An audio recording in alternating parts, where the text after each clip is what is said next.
Hi, Shannon. Hi, how you doing? How are you?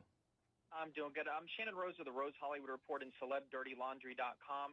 First off, I want to start off, what are some surprises that we'll see in this new movie, The Twilight Saga, Breaking Dawn?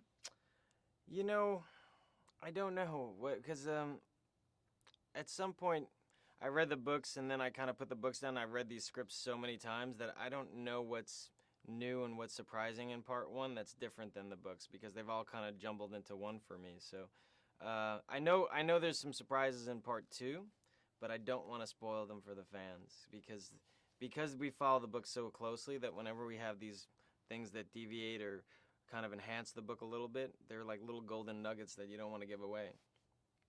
Right. What impact does Dr. Carlisle Cullen have on the movie, and what makes the role so important? Well, Carlisle is the patriarch of this family, and he's the founder of this family. So I think, without Carlisle, there would be no Edward, there would be no Esme, there would be no branch of these vampires that are trying to be vegetarian. And it's a very radical idea that Carlisle has. You have this vampire world that's very animalistic and they prey on humans, and all of a sudden you have this one vampire who gets this radical idea to, hey, let's not be vampires, let's be something completely different, and let's just eat, be vegetarian and live amongst humans. And to the vampire world, that's kind of ridiculous. It's kind of like What's trying been to domesticate a house lion. A right. lion to be a house cat. What's been the most memorable part of being in these movies?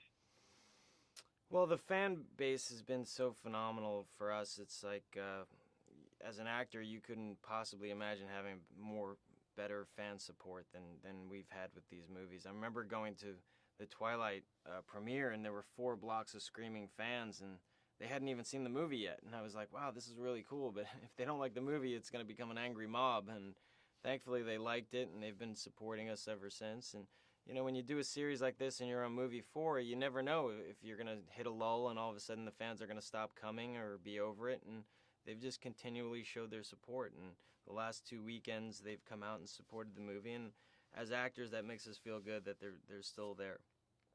And lastly, everyone wants to know, what is in the blood, that you guys drank on set? um, when you go to this grocery store and you buy your steaks and there's that red blood that's in the bottom of there? Hmm. And they just take the drippings of that and then they cook that up. No, I'm kidding. It's corn syrup. It's mostly corn syrup. Very good. Well, It's thank you so very much for sweet. joining me. It's a lot sweeter than real blood tastes, I could imagine. Thank you. Thank you.